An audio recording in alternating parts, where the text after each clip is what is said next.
What's up, expats and travelers alike? This is Josh with Expats Everywhere, and if you're interested in moving to Portugal, we have a great interview for you today. We sit down with David from Expat Empire, and he's working here in Portugal, and he sits down and answers questions about moving to, living in, and working in Portugal. If you guys have seen several of our videos and you haven't hit the subscribe button, we ask you guys to do that. If you want to skip around, because he does talk about working in Portugal, and some of you might not be interested in working in Portugal, but you want to move to and live in Portugal, you guys can skip around, feel free. Hope you guys enjoy the interview. Well, hello and welcome to Expats Everywhere. If you could tell us your name, where you're from, and a little about yourself. Sure. Thank you so much for having me today. My name is David McNeill. I'm originally from the United States. I've moved around the world, I guess you could say, since 2014. So I'm currently living in Porto, Portugal, but before that I was in Berlin, Germany, and before that in Tokyo, Japan. All right, well, you snatched our second question, which is what countries have you worked in? So that's cool. Let's roll to the next question, and let's talk Sure. about Portugal, because we're here, you're here. We're actually pretty close. We can't actually be together in person right now, but let's talk about your time in Portugal. What's it like working in Portugal? Yeah, so I got a job here in November of 2019 and moved over here. I'm actually in Matosinhos, which is very close to Porto, kind of more laid-back beach town, but an awesome vibe over here. So really love living here in Portugal. And as far as work was concerned, it was a good environment. I was actually working for a German company when I first moved here. And so there was still that German environment and quite a foreign environment as well. But that being said, many Portuguese coworkers, the management of the office overall was Portuguese as well. So it was just a comfortable place. Like I really love the people here in Portugal. That was a big reason that I moved here. Mm-hmm. And so people, getting a coffee in the cafeteria, having a good chat. There was like a games machine and a foosball table and all that stuff at the office. So it was comfortable. It was more of a startup environment. So I was very familiar with that. But I think it had a little bit of Portuguese flavor to it. And, we had big like birthday bash after work on Friday once per month for people that had a birthday that month. And so, it was just a really comfortable environment. I really enjoyed it. Very nice. Well, I think right now with our audience being so focused in on Portugal, we have a divide. Some people are actually looking to work, and then other people Mm-hmm. are looking to bring whatever the job they have that's remote right now to Portugal, and some people are looking for retirement. So we'll stick to the working theme, but if people want to skip ahead, guys, feel free to skip ahead to where we start talking about how to move there and how much money that you need to live there. So let me talk to you a bit about what kinds of jobs are available. What have you noticed in terms of what kinds of jobs are available for English-speaking expats? Yeah, so there's definitely a wide variety, and I would say my experience is more on the tech startup side, and I would say there's tons of companies that are moving here, setting up offices here from other countries, like the one that I worked for. There's also a local tech startup scene that's growing.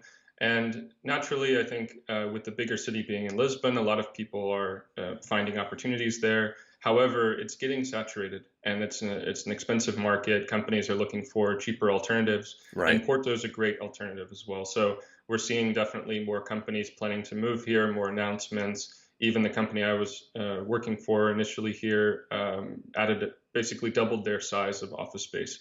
So really a lot of activity in that sector. And of course, that's in engineering, that's in marketing, sales, kind of every job that would be applicable to startups.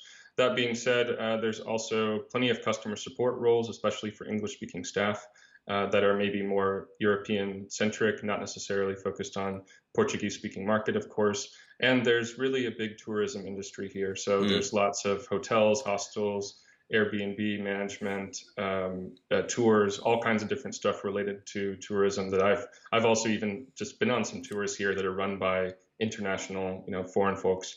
And so I think that that's just going to continue to grow, especially coming out of this current situation. Okay, well, how much can you expect to earn there in these different industries? So let's say in tourism, in tech, can you give us kind of an indication of what people should be earning? Yeah, to be completely honest, the salaries locally are not super high here. In Right. fact, I think Portugal might have the lowest minimum wage in Europe. At least I heard that at one point. So the minimum wage is quite low, and that also just brings down the overall earnings that are possible. I think 1 to 2,000 per month euros is common, but of course you also get 14 salaries per year here, which I think is an important point. So don't multiply that by 12, multiply it by 14. It's usually the two extra come, one in June, at the end of June for the summer holiday, and one at the end of December. So you can also maybe tell your company, I want that in 12-month increments, and they'll adjust it accordingly. But I think if you're coming internationally and definitely working for startups here, it can be significantly more than that as well, but you just have to find those right opportunities and be very upfront with your expectations, but maybe adjust your expectations according to the reality of the job market here. Nice. Yeah, we've seen as well that the government has issued the 2021 minimum salary is 665 euros per month. So yeah, Yeah, it's quite low, and we've also been told that kind of the top end salaries seem to be around 4,000 euros per month. Do you know right. anything about that? Yeah, I think that's reasonable to expect, but definitely it helps if you're coming from a higher salary because then you can basically say, look, what I was commanding at home, and you're wanting me to come out there for that job.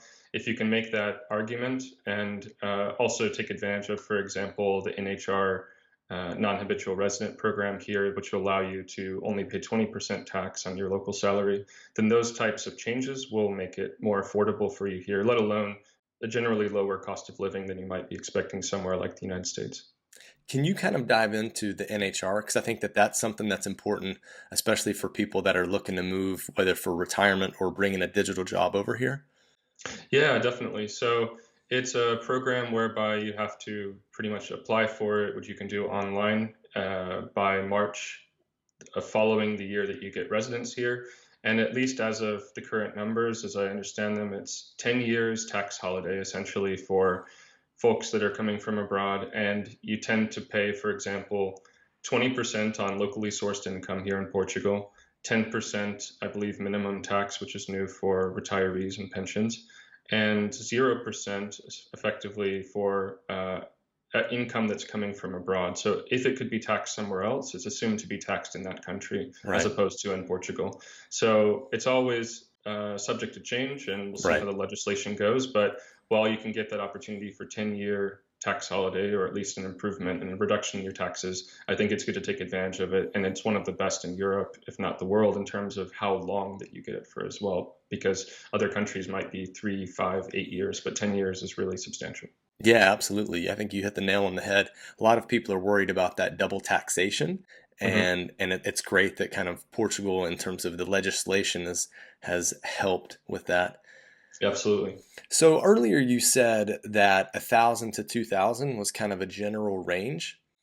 Right. And of course, as you say, it can go up much higher based on your seniority and your previous experience. In my case, I was above that mark, but that's sort of a benchmark for local talent, and it kind of is a gradual increase as they move up in the hierarchy. Okay, so let's look at 1,500 euros. Do you Hmm. think that 1,500 euros is enough, and what kind of lifestyle can you live? It does depend on what city, but if we're talking here about Porto, I think it's possible, but I think it's a bit of a challenge. And the reason for that is mostly not the cost of living overall, but the cost of rent. The rent has gone up substantially, even here in Matosinhos, or maybe especially because it's more beachside. But that being said, it's not the downtown. So in a way, I thought maybe it'd be a bit better, but it's actually, yeah, got quite some value because people want to be closer to the beach. So with that in mind, of course, if you're splitting a flat with somebody, that's going to be a different story than having to support an entire family in a big apartment, a big flat, on that income. And of course, if it is a family situation, if you're both working and so on. So I think your expectation is dependent on your current situation, but it's entirely possible to make that work and comfortably, but maybe not as much travel as you might want to do. And I think that's an important part to think about in terms of your budgeting. Okay, well, what is a reasonable wage that you believe someone should make to have the comforts of, let's say, being from America, moving here, and being able to kind of live that lifestyle or that dream Mediterranean lifestyle? What's the wage they need to be making, or the pension they need to have?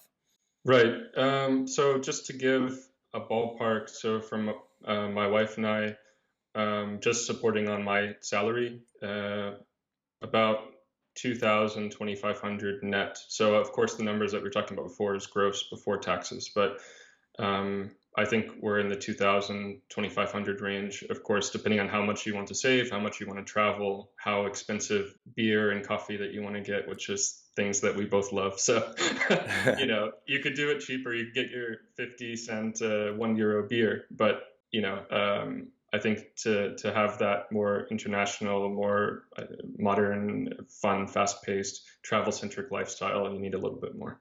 Okay. Yeah, we completely agree. 100%. Mhm. When people ask us how much we think it's going to cost, we generally shoot for around 2,500 to be able to travel, like you said. So cool. Very Yeah. good. Very, very good. Well, let's talk a bit about moving now. How much money should people have to start up? What are startup costs like? Yeah, so I actually think you need a good few thousand in the bank, and not just for your initial costs, but also you should have that cushion, that buffer, because you never know what other random costs are going to come up, and you don't want to have any issue being able to, well, just have some money in your bank account to be able to make it until your first paycheck or till things get sorted. So some of those initial costs are going to be things like putting down your initial deposit on your apartment, which can be, I think I ended up having to put down something like 3 or 4 months worth of rent. So of course you need that up front. And if your rent is going to be between, I don't know, 500 and 1,000, then you do the math there and you can figure that piece out. Then you've got to, for example, if you want to use immigration lawyers, then you have to sort that out as well. And that can be, uh, depending on your situation, a couple hundred to a couple thousand. And of course, how expensive the lawyer is. So those are some initial costs. Of course, shipping your goods, if you or your belongings, if you want to purchase furniture here, your initial apartment as well, for example, an Airbnb, until you find that place that you want to put down your deposit for. So all of those pieces will add up to a good few thousand euros. And again, having some cushion on top of that will just help you. So I think it's better to be more prepared and more cautious than just to go for it. That would be my general piece of advice. Okay, nice. Let's talk a bit about packing and how to prepare to move there. So you're in Matosinhos.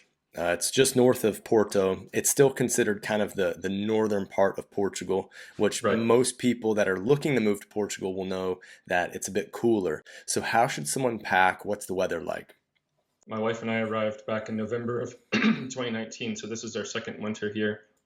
I think it's a bit colder this year than last year. So what I would have told people last year would have been, all you need is kind of a windbreaker and some long pants and things like that. But now I feel like I'm wearing my coat from Berlin more and more. It's been a bit of a cold one, and definitely some rough weather.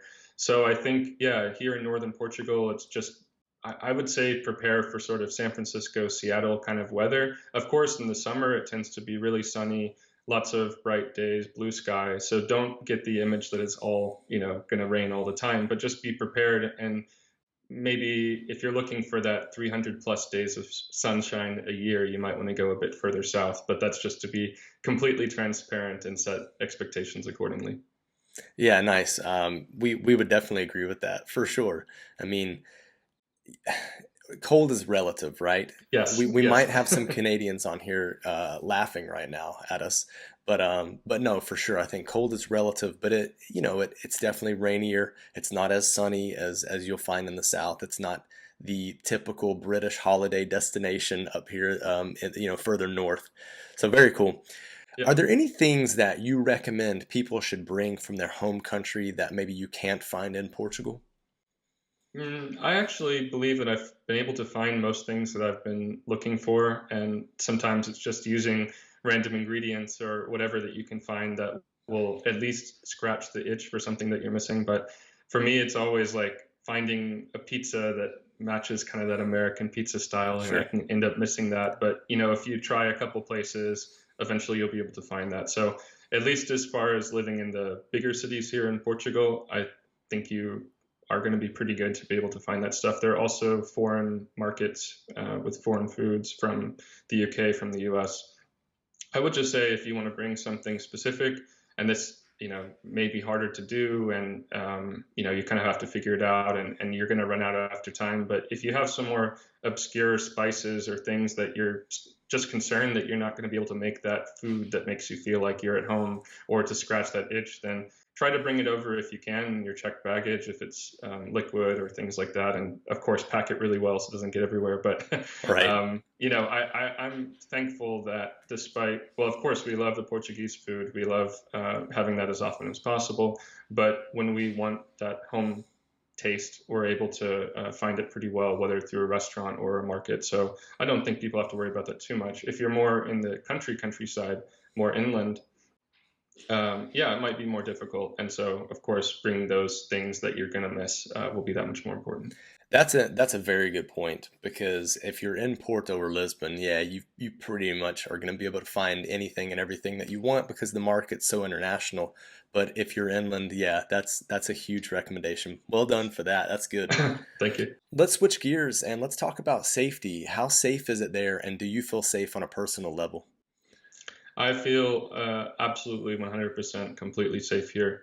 And I've been to some unsafe countries as a traveler. I guess I've lived in mostly, safe countries, but I totally feel safe here. I haven't had that second thought at all. Granted, I'm not out and about too late. I'm not going to the clubs and parties like I used to. So I can't speak to the, 3 a.m. times, but all that I've heard and everything that I've seen just makes me feel completely safe here. I guess just to round that out with another perspective is my wife. So she's Japanese. We met in Berlin. We moved here to Porto together. And I think in this whole situation, she's felt a little bit like an outsider, I think, because there's just not so many Asian people here. Mm. And so I just want to cover that in case that's, representative of anyone in your audience and thinking about that perspective. But it hasn't been a major thing at all. And of course, there are plenty of Asian people here. I'm not saying she's the only one, but it might be a different perspective from someone who's coming from a different culture. So do you think that that's more of a nationality thing rather than an ethnicity thing, or vice versa? I think it's gotten a little, I mean, probably around the world, I think it's gotten a little bit worse in this current climate and situation with, with China relations and things like that. Mm-hmm. So, it's maybe one comment here or there. I'm not saying it's frequent, and it's nothing that's outwardly aggressive or anything like that. It's not really, again, feeling unsafe, but just that idea of inclusiveness. And maybe some people are wondering, well, it's Portugal, it's probably full of Portuguese people. Indeed, there are tons of foreigners here, right? And of course, it depends on what city that you're in. But I just thought, to be like fully, I don't know, try to think a little bit from another perspective, that might be something to consider. Shouldn't stop people from moving here by any stretch of the imagination. Right on. Well, let's talk about something a little more lighthearted. Let's talk about Sure. How do you meet people and what can you do for fun? Yeah, well, there's just a great community here of expats and locals, and almost everyone speaks English, especially the young people. So there are tons of meetup groups, there are tons of events, there's internations, there's stuff like that. Personally, for Expat Empire, I started a meetup here called the Expat Empire Meetup, and it's been an awesome opportunity to connect with people from all different backgrounds, whether they're just traveling here as tourists, checking it out, thinking about moving here, or they're locals that have some international experience, or of course want to connect with other international people and people living here long term. And they come from all over Porto and even some from the broader area in places like Braga. So it's been cool to see that grow, for example, and just having that space and environment for lots of drinks, conversation, sharing stories, and helping people to feel more comfortable here. So I think I've always found meetups to be the best place to meet people, to build my network. And of course, it depends what people are into. So if you're into concerts like I am, then trying to go to a concert, connecting with people there, grabbing a drink. And I think here's the key thing. Take those relationships that you meet in those environments and do whatever you can to take them out of that and into, like, not just being your meetup friend, but your real friend, if you know what I mean. Absolutely. So just follow through, get the connection, the contact information, and then follow up with another beer later on that week or something like that. Oh, that's brilliant advice. Brilliant advice. So if you guys are wondering right now, like, why does this guy sound so polished? Like he's speaking and he's so articulate. He's a wealth of knowledge. The reason is because David does have a podcast that he hosts. He just recently had Kaylee on the podcast. I don't know if that episode is live just yet, but They were able to chat about expat life. David, if you would tell us, what is Expat Empire about? And yeah, give us your pitch here. Yeah, absolutely. So I started Expat Empire, which is expatempire.com, about 2.5 years ago, based on all my experiences working abroad. So, as I mentioned, in Tokyo and Berlin, now here in Porto. And the idea was to be able to inspire people to move abroad and show them how they can do it. So it's very similar to what you're doing at Expats Everywhere. But yeah, there's a bunch of blog posts. There's a podcast called the Expat Empire Podcast, the meetup here, like I mentioned. I also wrote a book about my time working in Japan, if anyone's interested in that. But most importantly, we also offer individualized consulting services. So if you're thinking about moving abroad, or whether for the first time or for your 10th time, or you're just thinking about how can I become a digital nomad or move here to Portugal or to pretty much any other country, there are services that we offer that will help you to get there. So we're offering a free 30-minute consulting call if anyone would like to just chat and share ideas, and we can give some feedback and see how we could work together. I'd love to chat with you. So definitely check us out at expatempire.com. Okay, awesome, man. I've got a couple more questions for you, and we actually are introducing a new question this year that really goes with the creed of who we are and what we are as a channel. So you're going to be the first person to answer that. So I'm looking forward to hearing your answer on that. But if All you right. could first tell us, what are the pros and cons of living in Portugal? Definitely. So for us, the big reasons that we moved here and we found it to be 100% true is warm people and warm weather. So of Okay. course, it could be warmer like we talked about earlier, but again, it's all relative. Berlin is significantly colder and grayer. So it's a big step up for us, even if people are maybe looking for something a bit sunnier and warmer down south. Also, great food. And of course, here we have this really simple life, very calm, very serene, more beach centric, tried to learn a little surfing. So all of this stuff is just great, and reconnecting with that ocean life, I guess you could say, has been fantastic and something I've missed. On the con side, I would say, again, it's expensive relative to the local salaries that you can typically command here. Granted, that's a bit different for us expats. If you're able to, you should be able to get the non-habitual resident status, as we talked about, and a higher salary. But on top of that, some frustrating parts are definitely the public transportation in terms of its slowness, as well as the bureaucracy. So I think these are common complaints. You'll hear them from most people, and it's just the reality here. But we've both made it work on our side without needing to have a car. It could help, but a lot of people tell you a car is necessary. I personally don't think so, but you need to get used to the fact that the buses might take a long time, a very long time. So it's a slower pace of life as well. Right on. Well, at Expats Everywhere, we believe that living abroad transforms lives. How has living abroad transformed your life? Yeah, in so many ways. So I'll try to wrap it up quickly by just saying, I think first and foremost, it showed me that I can be successful and achieve my dreams in all different kinds of cultures and contexts and environments. So again, moving from so many countries in so many different regions of the world as well has just shown me that I can do what I put my mind to. And I think that that's invaluable. But I also think it showed me that I can really adapt to the local culture as well. And I would just say to the listeners and viewers out there that being able to be more of a listener and taking that listen first and then respond approach has really helped me. And I think I've strengthened that as more of an observer, as more not necessarily being the first one to say something or to do something, but to take it in and try to adapt culturally. Again, has just shown me that I can be successful kind of wherever I want to go. So I recommend it to anyone out there that's thinking about it. Yeah, fantastic. We completely agree. Well, if you guys are interested in moving to Portugal or living in Portugal, we have a huge playlist for you to check out, so you can check that out. Things that we've mentioned are in the description section below, so you can check out David's website as well. We appreciate your time, David. Thank you for talking to Expats Everywhere today. Thank you so much. It was a pleasure. Take care. Pleasure's mine. Bye. Bye-bye.